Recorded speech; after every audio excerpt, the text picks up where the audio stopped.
نبی کریم صلی اللہ علیہ وسلم نے بنی اسرائیل کے دو بھائیوں کا واقعہ بیان کیا۔ دو بھائی تھے بنی اسرائیل میں، انہوں نے گندم کاشت کی، دو ڈھیر لگ گئے گندم کے۔ اب وہ گندم گھر کے اندر لے کے جانی تھی، ان کے پاس برتن ایک تھا گندم لے کے جانے کے لیے۔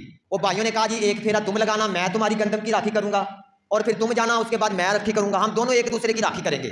اب وہ بڑا بھائی آتا اپنے ڈھیر سے لے کے جاتا اور چھوٹا راکھی کرتا، جب وہ واپس آتا چھوٹا جاتا بڑا راکھی کرتا۔ پیچھے سے بھلا کیا کیا، وہ جو چھوٹا بھائی تھا نا، اس کے دل میں خیال آیا، اس نے کہا جی میرے بھائی کے نا خرچے بہت زیادہ ہیں، اس کی اولاد بھی زیادہ، بچے زیادہ، میرے بچے کم ہیں، تو میرا تو تھوڑی کنک کے ساتھ بھی گندم کے ساتھ سرکٹ چل جائے گا، میرے بھائی کا نہیں چلنا۔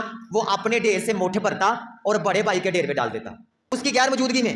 اور بڑا بھائی بھلا کیا کرتا، وہ کہتا میرا چھوٹا بھائی ہے، پتہ نہیں اس کے خرچے پورے ہوتے ہیں یا نہیں ہوتے۔ وہ بڑا بھائی اپنے ڈھیر سے ایک بک بھرتا اور چھوٹے بھائی کے ڈھیر میں ڈال دیتا۔ ہر پھیرے پہ وہ اسی طرح کرتے۔ نبی کریم صلی اللہ علیہ وسلم نے فرمایا ان دونوں بھائیوں کے گھر گندم سے بھر گئے، لیکن اس محبت کی وجہ سے ان کے ڈھیر اسی طرح قائم ہی رہے، اسی طرح ڈھیر ان کے برقرار۔